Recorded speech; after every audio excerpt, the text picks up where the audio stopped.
भैरवा काल भैरवा काल काल भैरवा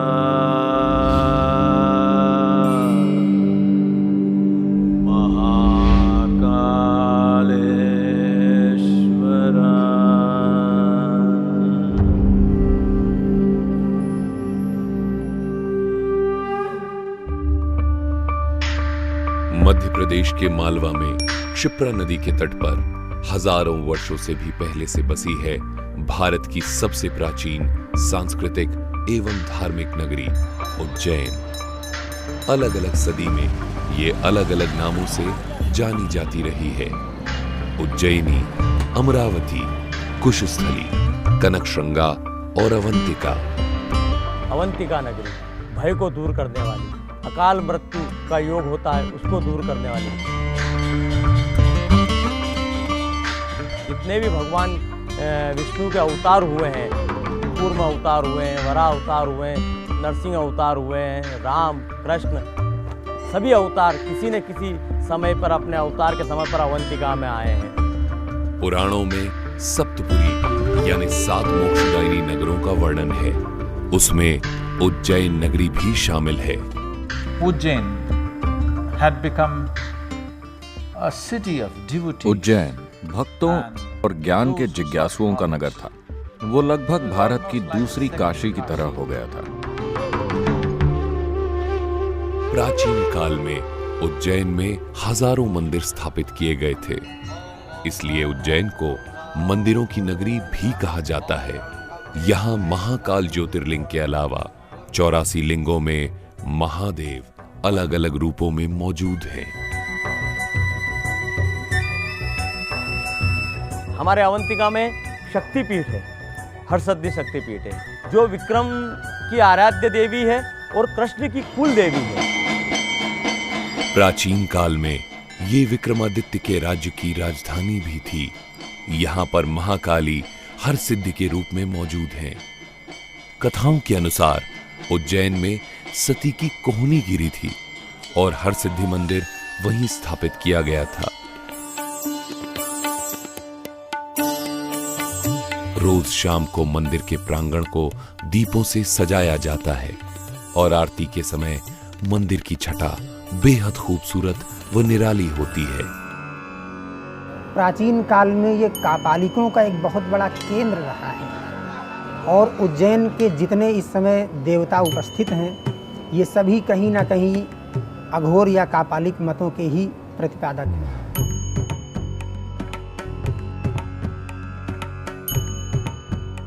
काल भैरव, काल भैरव का अर्थ होता है कि जो काल अर्थात समय का भी भरण पोषण करने में सक्षम हो। गढ़कालिका काली माँ का मंदिर है।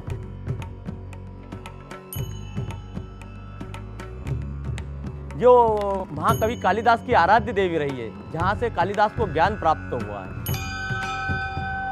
गढ़कालिका, ये क्रम से सबके नामों में काल का जो वर्णन आ रहा है, काल अर्थात समय, और उस काल के ऊपर भी जो नियंत्रण करता है वह महाकाल है।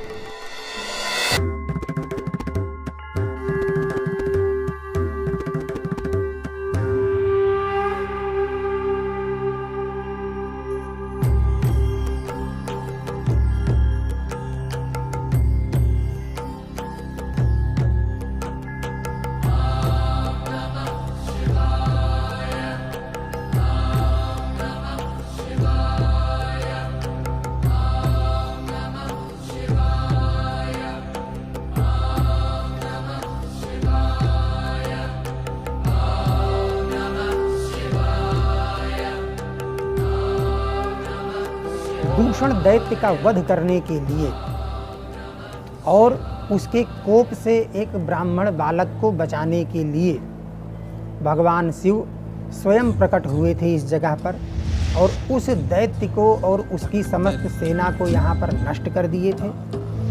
उस बालक के निवेदन पर भगवान महाकाल ने हमेशा के लिए उसके पास निवास करने का निश्चय किया और इस ज्योतिर्लिंग के स्वरूप में यहाँ स्थित हो गए।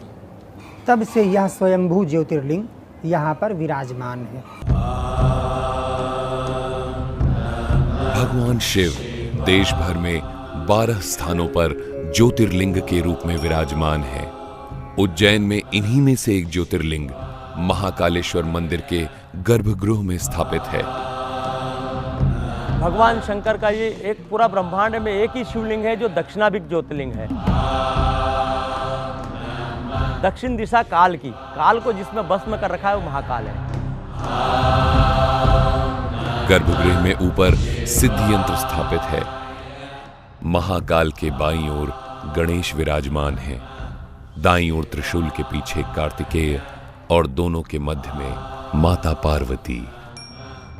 इस ज्योतिर्लिंग की वास्तविक समय सीमा कि यह कब से है, इसके बारे में हमारे ग्रंथ मौन है। वो कथानक उपलब्ध होता है किंतु समय सीमा का निर्धारण उपलब्ध नहीं होता है। पुराणों के आधार पे हम 5 से 7 हजार वर्ष पूर्व इस मंदिर के निर्माण तक तो पहुंच सकते हैं, लेकिन इस मंदिर के निर्माण के पूर्व यह ज्योतिर्लिंग कब से है, इसके बारे में हमारे ग्रंथ मौन है। क्योंकि आज भी वास्तविक भूतल के नीचे महाकाल जी विराजमान होते हैं।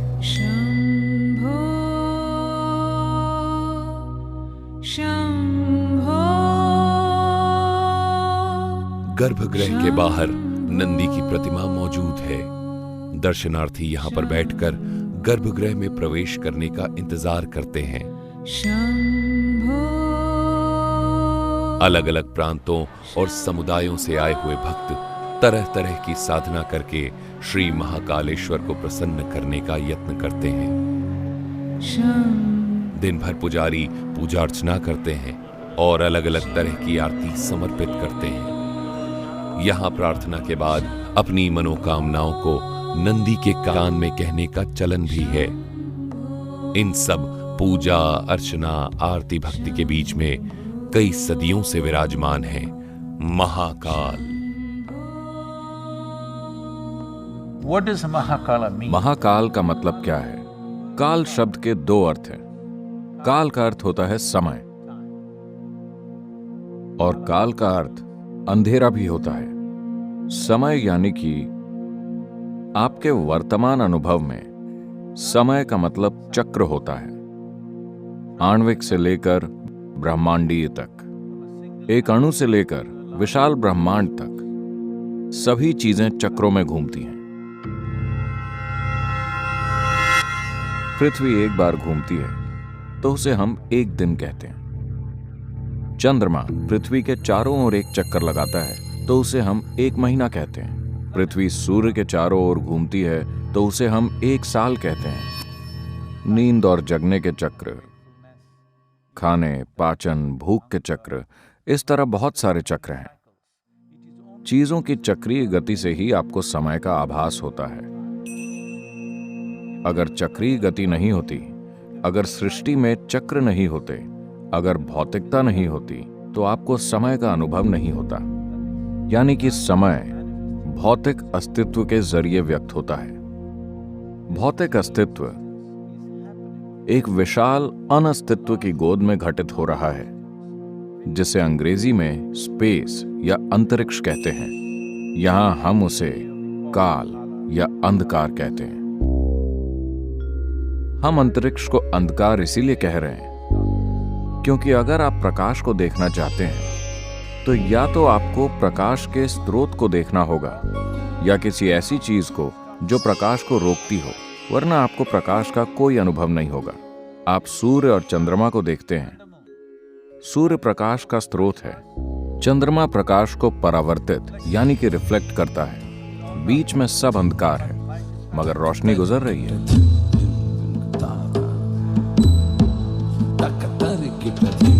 अस्तित्व का मूल आधार है काल या समय, क्योंकि समय के कारण ही स्थान की गुंजाइश है, वरना स्थान का अस्तित्व नहीं होता। नागेन्द्रहाराय त्रिलोचनाय।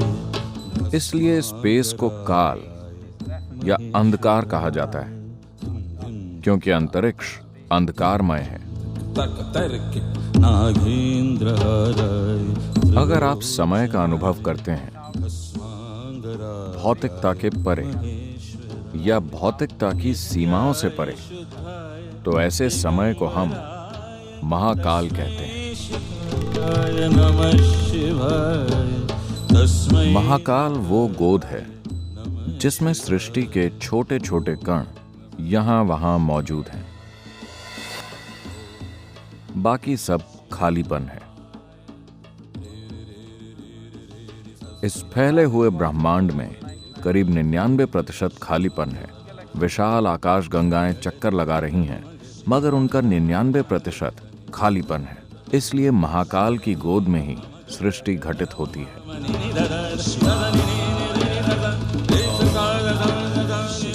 अगर आप सृष्टि के सीमित कणों से जुड़े हुए हैं, तो आप समय का अनुभव चक्रीय गति के रूप में करते हैं।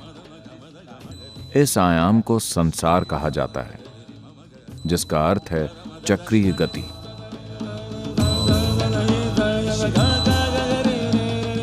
अगर आप इसके परे चले जाते हैं तो इसे हम वैराग्य कहते हैं, यानी कि आप पारदर्शी हो गए हैं। जब आप पारदर्शी होते हैं तो आप रोशनी को नहीं रोकते।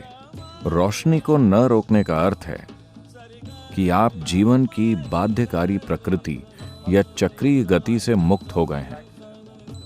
जीवन की चक्रीय गति से मुक्त होने को मुक्ति या मोक्ष प्राप्त कर लेना कहा जाता है।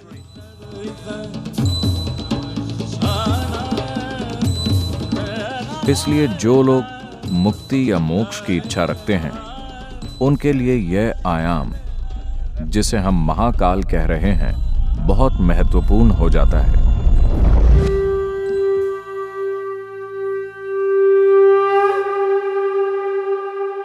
ये सिर्फ संस्कृति से जुड़ी हुई चीज नहीं है, इसमें एक विज्ञान है।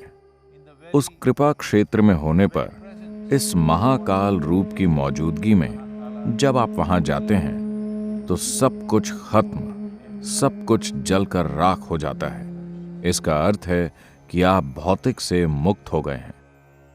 वो रूप आपको अपनी परम मुक्ति, मोक्ष की ओर ढकेलता है।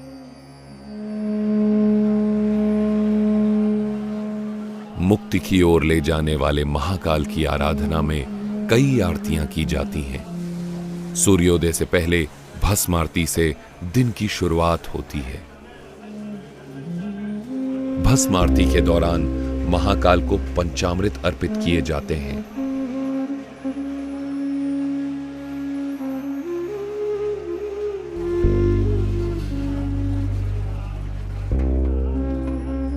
उसके बाद महाकाल का जलाभिषेक होता है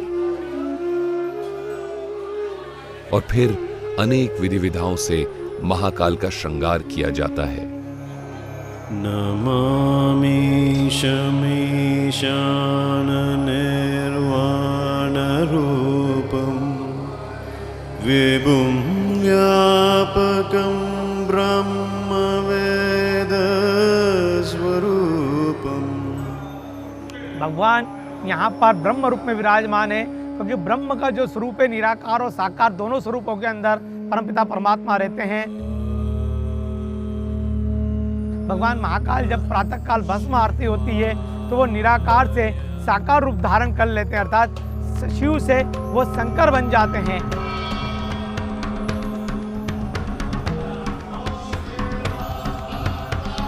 अंत में महाकाल पर भस्म अर्पित की जाती है।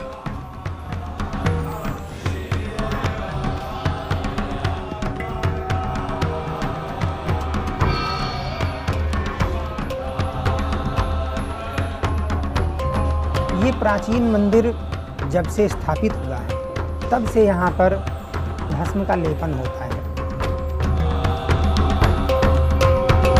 और यह क्रिया भगवान महाकाल की प्राचीन समय से सन्यासियों का एक विशेष वर्ग करता आया है। और सन्यासियों के उस विशेष वर्ग का जो महंत होता है वही भगवान महाकाल पर भस्म का लेपन किया करता है।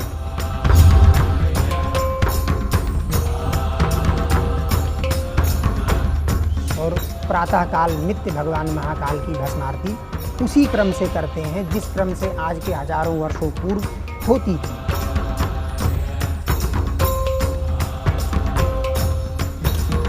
और यही भगवान महाकाल की मुख्य पूजा मानी जाती है।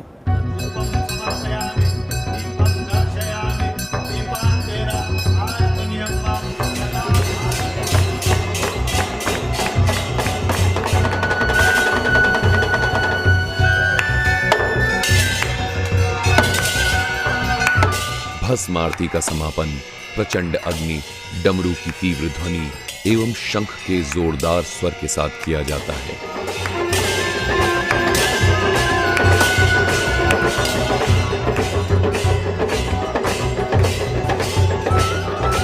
प्रातःकाल भस्म आरती के बाद 7 बजे दध्योदक आरती होती है। दही और चावल का भोग लगाया जाता है। दोपहर 10 बजे भोग आरती होती है जिसमें भोग का अर्पण किया जाता है।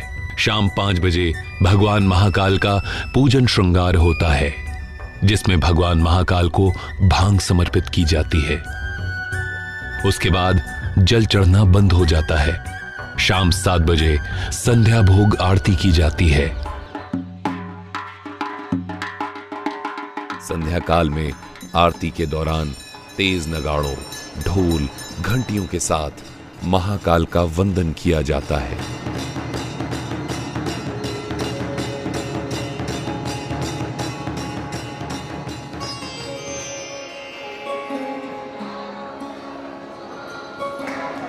जो संध्या आरती होती है, संध्या आरती को मृदंग आरती भी कहा जाता है।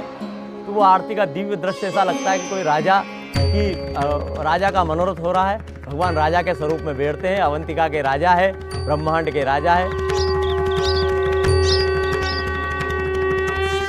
और ऐसी मान्यता है कि यहाँ कोई भी दूसरा राजा रात्रि विश्राम नहीं करता। महाकाल ही स्वयं ब्रह्मांड के राजा है। संध्या आरती का सुंदर चित्रण कालिदास ने अपने ग्रंथ मेघदूत में कुछ इस प्रकार किया है। हे मेघ, जब तुम उज्जैनी जाना तो महाकाल के दर्शन अवश्य करना, वहां की सांध्या आरती को अवश्य देखना।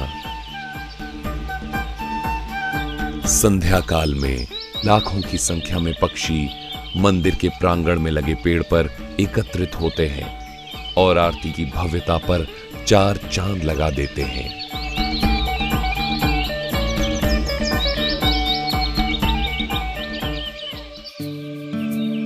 महाकालेश्वर मंदिर में गर्भगृह के अलावा 2 और महत्वपूर्ण हिस्से हैं। सबसे ऊपरी तल पर मौजूद है नागचंद्रेश्वर, जिनके दर्शन केवल नागपंचमी के दिन ही होते हैं, और उसके नीचे मंदिर के पहले तल पर ओंकारेश्वर रूप में शिव विराजमान है।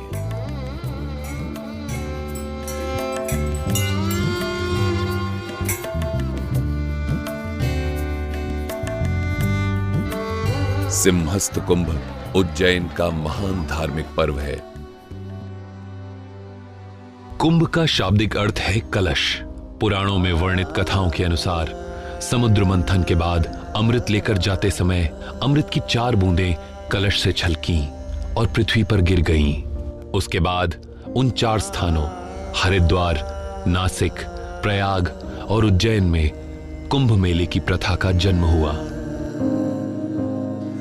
कुंभ के दौरान चैत्र मास की पूर्णिमा से लेकर वैशाख की पूर्णिमा तक पवित्र क्षिप्रा नदी में स्नान करने को काफी महत्वपूर्ण माना गया है। This is the 12th cycle. ये 12 साल के सौर चक्रों का 12वां चक्र है। इसे सिंहस्थ कुंभ कहा जाता है। महाकाल के दर्शन हेतु श्रद्धालुओं की भीड़ सदियों से लगती रही है। हमारा सभी श्रद्धालुओं से निवेदन है कि आए, महाकाल की नगरी है, अवंतिका है, यहाँ पर उनको सब चीज सुलभता से मिलेगी, पर एक निष्काम भाव से आए।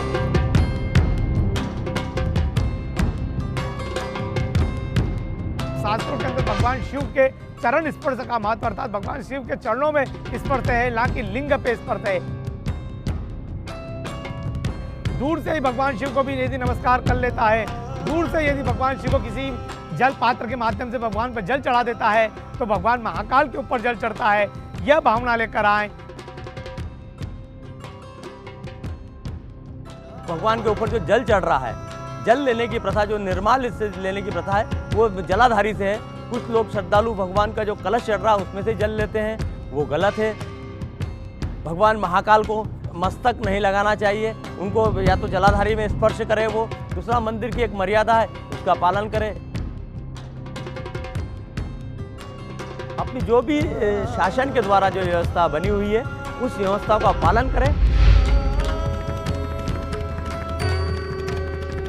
सदियों से सभी के स्वागत में हाथ जोड़े खड़ी हैं मंदिरों की नगरी उज्जैन, और सदियों से भक्तों को अपनी कृपा के आगोश में भरकर उनकी मुक्ति का मार्ग प्रशस्त करते हुए विराजमान हैं कालों के काल महाकाल।